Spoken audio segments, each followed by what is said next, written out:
प्रदेश सरकार ने कांवड़ के रास्ते पे जो दुकानें थी उसके ऊपर नेम प्लेट लगाना अनिवार्य कर दिया था। उसके खिलाफ सुप्रीम कोर्ट में पीआईएल हुई और सुप्रीम कोर्ट ने उस पर स्टे कर दिया। पहली बात तो ये, क्या जितनी भी पीआईएल होती है सबको सुप्रीम कोर्ट एंटरटेन कर लेता है क्या? बाकी 80% में सुप्रीम कोर्ट कहता है कि आप हाई कोर्ट जाओ, सुप्रीम कोर्ट क्यों आए हो? तो सवाल ये बनता है, आखिर इस वाले मामले में, कांवड़ के मामले में सुप्रीम कोर्ट ने ये क्यों नहीं कहा आप इलाहाबाद हाई कोर्ट जाओ, और सीधे सीधे सुन भी लिया, दूसरे पक्ष को सुने बिना बाकायदा स्टे भी कर दिया। चलो इसके आगे बढ़ते हैं। आप मुझे ये बताओ कि दुकान के ऊपर नेम प्लेट लगाने से सारी समस्या ठीक हो जाएगी क्या? दुकान के ऊपर नेम प्लेट लगाने दे से वो जो नफरत वाली सोच है, पाक नापाक की सोच है, हराम हलाल की सोच है, वो सोच खत्म हो जाएगी क्या? आखिर क्या कारण है कि भारत में हिंदुओं के जो खान पान के सामान है उसके ऊपर कन्वर्टेड हिंदू थूकते हैं, पेशाब करते हैं, लैट्रिन करते हैं? आखिर क्या कारण है कि हिंदू जो माला फूल खरीदते हैं भगवान को चढ़ाने के लिए, या जो प्रसाद खरीदते हैं भगवान को चढ़ाने के लिए, उस पर कन्वर्टेड हिंदू पेशाब भी करते हैं, थूकते भी हैं, लैट्रिन भी कर देते हैं? अरब के लोग आके थोड़ी थूक रहे हैं, विदेश से लोग आके न तो थूकते हैं, न पेशाब करते हैं, न लैट्रिन करते हैं, कुछ नहीं करते। कर कौन रहा है? जो 400-500 साल पहले हिंदू थे, आज की डेट में वो कन्वर्टेड हिंदू हो चुके हैं। मैं आपको केवल इतना बताना चाहता हूं, कन्वर्टेड हिंदू कितने खतरनाक हो जाते हैं इसको आप इससे समझ लीजिए, क्योंकि थूक भी रहे हैं, पेशाब भी कर रहे हैं, लैट्रिन भी कर रहे हैं, माला फूल पे भी थूक रहे हैं, प्रसाद पे भी थूक रहे हैं, चाय में भी कुछ कर रहे हैं, रोटी पे भी कुछ कर रहे हैं, चावल दाल में भी कुछ मिला रहे हैं, सब्जी में भी लैट्रिन पेशाब कर रहे हैं, सब कर रहे हैं। तो इसका समाधान क्या है? नेम प्लेट लगाने से सब ठीक हो जाएगा क्या? मेरा मानना है बिल्कुल नहीं, कुछ फर्क नहीं पड़ेगा। आप समस्या की जड़ में जाओ। सवाल यह है कि जब बच्चा छोटा होता है वो न तो हिंदू होता है, न मुसलमान, न पारसी, न ईसाई। अल्टीमेटली जब वो बड़ा होना शुरू होता है, जब सोचने समझने लायक होता है, तब वो कोई हिंदू बन जाता है, कोई मुसलमान, कोई पारसी, कोई ईसाई। बच्चा हिंदू मुसलमान इस आधार पे बनता है कि वो आंखों से क्या देख रहा है, कानों से क्या सुन रहा है, और क्या भोजन कर रहा है, कैसी उसकी स्कूलिंग है, क्या उसको पढ़ाया जा रहा है, क्या उसको सिखाया जा रहा है। अगर किसी बच्चे को बचपन से ये बार बार सिखाया जाएगा कि जिसकी मैं इबादत करता हूं केवल वही इबादत के लायक है, दूसरा कोई इबादत के लायक ही नहीं है, तो रेडिकल हो जाएगा। अगर किसी को बचपन से ही सिखाया जाएगा कि जिस तरीके से मैं इबादत करता हूं यही इबादत का सही तरीका है, जो दूसरा जो नहीं मानता है वो नापाक है, वो हराम है, उसको मारा भी जा सकता है, उसको काटा भी जा सकता है, उसके ऊपर थूका भी जा सकता है, उसके ऊपर पेशाब भी किया जा सकता है, सब कुछ किया जा सकता है, तो रेडिकल हो जाएगा। आखिर इतने पूरी दुनिया में जो नरसंहार हो रहा है वो इसी बात पे तो हो रहा है कि भाई जिसको मैं मानता हूं उसको अगर तुम नहीं मानते हो, तुम नापाक हो, तुम हराम हो, तुम्हें काटा भी जा सकता है, तुम्हें मारा भी जा सकता है, तुम्हारे ऊपर थूका भी जा सकता है, तुम्हारे ऊपर लैट्रिन भी किया जा सकता है, सब कुछ किया जा सकता है। तो ये सोच कैसे खत्म हो जाएगी? दुकान के ऊपर नेम प्लेट लगाने सोच खत्म हो जाएगी क्या? नहीं। वास्तव में अगर इसका अस्थायी समाधान करना है तो सबसे पहले सोच को खत्म करिए। वो मुगलिया स्कूल को बंद करिए, मुगलिया तालीम को बंद करिए, मुगलिया सोच को खत्म करिए। समाधान ऑलरेडी सुप्रीम कोर्ट दे चुका है।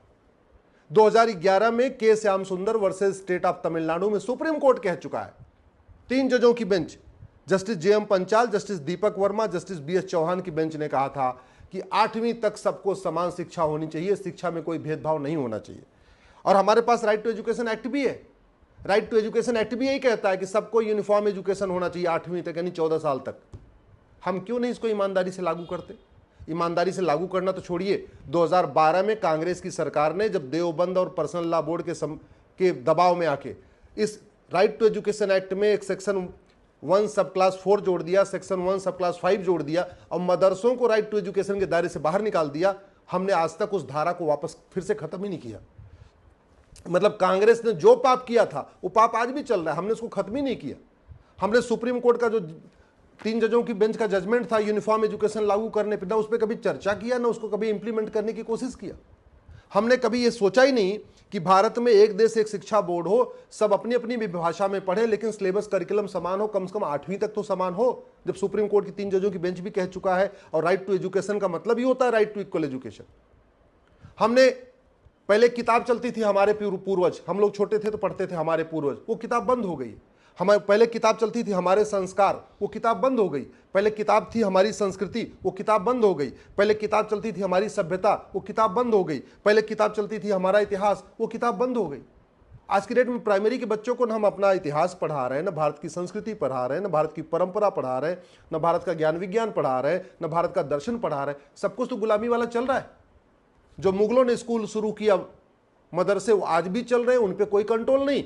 जो अंग्रेजों ने शुरू किया मिशनरी स्कूल, कॉन्वेंट स्कूल, वो भी आज भी चल रहे हैं, उन पे कोई कंट्रोल नहीं। और जो भारत की वैदिक शिक्षा व्यवस्था थी, गुरुकुल शिक्षा व्यवस्था थी, उसको रिवाइव करने के लिए हमने कुछ किया नहीं। तो नफरत रुकेगी कहां से? नफरत तो बचपन में पैदा हो रही है ना। ला इलाहा इल्लल्लाह का मतलब अल्लाह के अलावा कोई इबादत के योग्य नहीं है।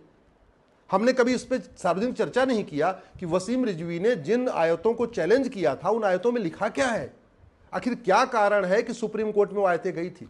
अच्छा, दुर्भाग्य देखिए, जो सुप्रीम कोर्ट आज की डेट में बिना राज्य सरकार को सुने हुए सीधे स्टे कर देता है नेम प्लेट लगाने पे, उस सुप्रीम कोर्ट ने वसीम रिजवी की पिटीशन को एकदम सुनने से इनकार कर दिया।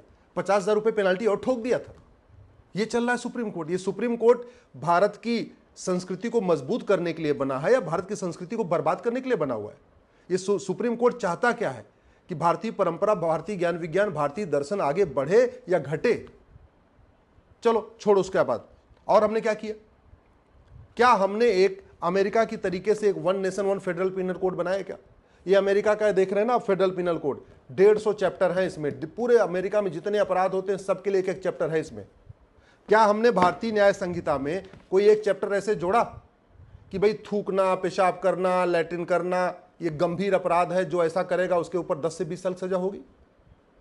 अगर जितने ढाबे हैं, जितने दुकानें हैं, अगर वहां एक बोर्ड लग जाए कि खान पान की वस्तुओं में मिलावट करना, खान पान की वस्तुओं को गंदा करना, खान पान की वस्तुओं पे थूकना, पेशाब करना दंडनीय अपराध है, इस पे 10 से 20 साल सजा होगी, वो दुकान वाला खौफ में रहेगा, उसके अंदर जो कुक है वो भी खौफ में रहेगा, सारे डर डर के रहेंगे।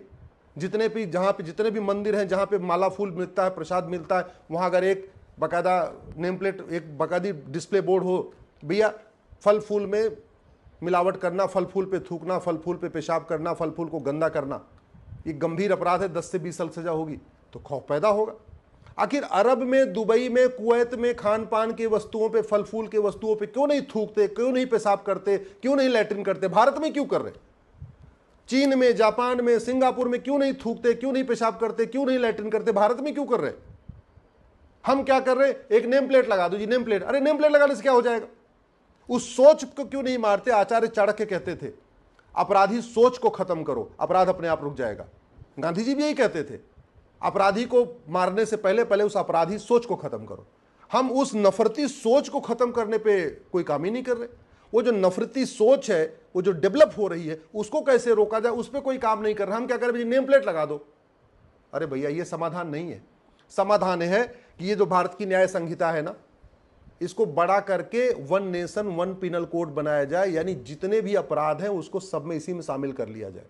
एक चैप्टर इसी में होना चाहिए, खान पान की वस्तुओं को गंदा करने पे गंभीर अपराध होगा, 10 से 20 साल से ज्यादा। देखिए, खौफ पैदा होगा। शिक्षा में संस्कार हो, कानून का खौफ हो, मिलावटखोरी बंद। शिक्षा में संस्कार हो, कानून का खौफ हो, थूकना बंद। शिक्षा में संस्कार हो, कानून का खौफ हो, पेशाब करना बंद। शिक्षा में संस्कार हो, कानून का खौफ हो, ये जो दाल में, सब्जी में, हलवे में जो लैट्रिन की जा रही है बंद हो जाएगी, 100% बंद हो जाएगी। लेकिन पहले शिक्षा में संस्कार तो देना पड़ेगा। हम आर्टिकल 11 कहता है एक भारतीय नागरिकता संहिता बनाइए, यूनिफॉर्म सिटीजनशिप कोड बनाइए, और सिटीजनशिप देने और सिटीजनशिप लेने की कंडीशन तय कर दी। हमने आज तक कुछ बनाए नहीं। हमने आज तक एक नागरिकता कानून नहीं बनाया जिसमें यह लिखा हो जो भारत को नहीं मानेगा, भारत की संस्कृति को नहीं मानेगा, भारत की परंपरा को नहीं मानेगा, भारत के ज्ञान विज्ञान को नहीं मानेगा, भारत के दर्शन को नहीं मानेगा, उसकी नागरिकता खत्म कर देंगे। ऐसा हमने कानून बनाया नहीं। संविधान का आर्टिकल 11 कहता है ऐसा होना चाहिए, हमने नहीं किया। संविधान का आर्टिकल 14 कहता है equality before law, equal protection of law. आज तक हमने one nation one police code बनाए नहीं। तो यूपी की पुलिस अलग तरीके से काम कर रही, बंगाल की पुलिस अलग, केरला की पुलिस अलग। खौफ पैदा करना है तो यूनिफॉर्म पुलिस कोड बनाना पड़ेगा। खौफ पैदा करना है तो यूनिफॉर्म जुडिशियल कोड करना पड़ेगा। खौफ पैदा करना है तो यूनिफॉर्म एजुकेशन कोड बनाना पड़ेगा। और सबसे बड़ी बात ये, हमने माइनॉरिटी कमीशन बना दिया, माइनॉरिटी फिल्म मिनिस्ट्री बना दिया। माइनॉरिटी कौन होगा कहीं लिखा ही नहीं है। अरे कोई करोड़ों की जनसंख्या माइनॉरिटी थोड़ी होती है। माइनॉरिटी वो होती है जिसकी जनसंख्या 1% से कम हो। माइनॉरिटी वो होती है जो सामाजिक रूप से बिल्कुल पिछड़ा हो, कोई सामाजिक वजूद न हो।